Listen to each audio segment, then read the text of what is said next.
If you are struggling, here is a quick way to show you how $25 a month can buy you 95% of your freedom when dealing with your Poshmark closet.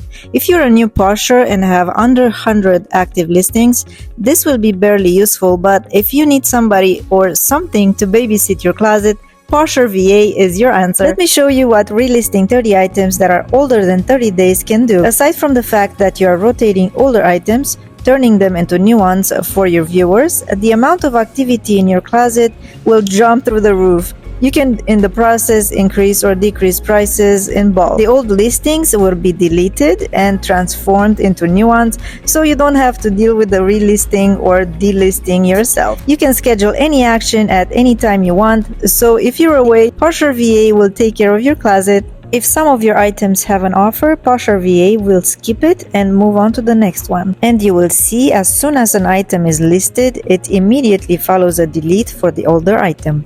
This will take about 20 minutes, and even before completing the whole step, I can see a lot of action on my iPhone screen. In half-hour time, I got over 250 notifications, mostly shares and follows, a few likes, and I'm pretty confident a sale or two will follow today. Try it risk-free for 14 days, no credit card required, and if you love it, it's $25 a month. Link in the comments. Like and follow for more Poshmark tips.